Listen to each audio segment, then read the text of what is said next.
মহাকাশে শোনা গেল ফেরেশতাদের শব্দ। নিজেদের অজান্তেই কি নাসা আবিষ্কার করলো আসমানে থাকা ফেরেশতাদের জিকিরের ধ্বনি? নাসার একটি গবেষণায় উঠে আসে মহাশূন্যকে নিঃশব্দ ভাবা হলেও আসলে সেখানে প্রতিনিয়ত শব্দ হচ্ছে। গবেষকরা সেই শব্দ শুনে বলছেন যেন বিলিয়ন বিলিয়ন মানুষ একসঙ্গে গান গাইছেন। অথচ শবে মেরাজের রাতে রাসূল সাল্লাল্লাহু আলাইহি ওয়াসাল্লাম বলেছিলেন মহাকাশে প্রতিনিয়ত ফেরেশতারা জিকির করছেন। তবে কি এবার রেকর্ড করা হলো ফেরেশতাদের জিকিরের ধ্বনি?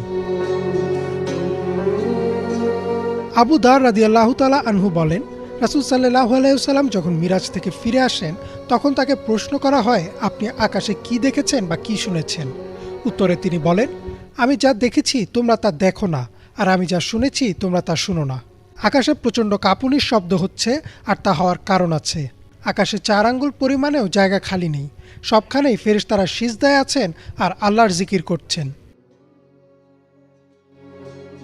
রাসূল সাল্লাল্লাহু আলাইহি ওয়াসাল্লাম হাদিসটিতে প্রচণ্ড ঝাঁকুনির মতো শব্দ হচ্ছে বলেন।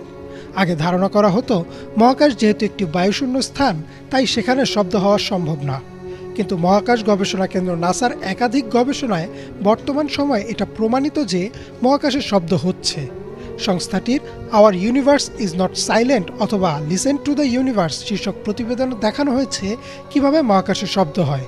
এমনকি নাসার অত্যাধুনিক টেলিস্কোপ ও যন্ত্রপাতির সাহায্যে এসব শব্দ রেকর্ডও করা হয়েছে। চলুন একবার শুনে নিই সে শব্দ।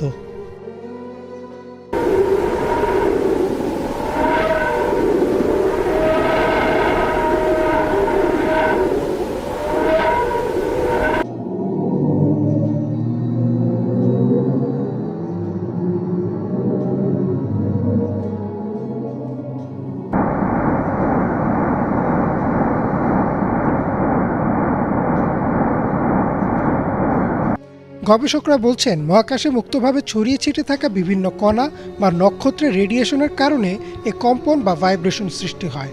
তার কারণেই শব্দের উৎপত্তি। শব্দগুলো ইলেকট্রোম্যাগনেটিক ওয়েভ আকারে থাকে, পরে সেগুলোকে শব্দ তরঙ্গে রূপান্তর করা হয়। একটু খেয়াল করলে দেখা যাবে যে রাসূল সাল্লাল্লাহু আলাইহি ওয়াসাল্লাম 1400 বছর আগেই বলেছিলেন যে আকাশে কাঁপুনির শব্দ হয়।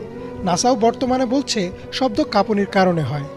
এমনকি গবেষণার সাথে যুক্ত একজন গবেষক বলেন, এই শব্দ শুনে মনে হচ্ছিল যেন বিলিয়ন বিলিয়ন মানুষ একসাথে গ্রেগরিয়ান চ্যান্ট গাইছে।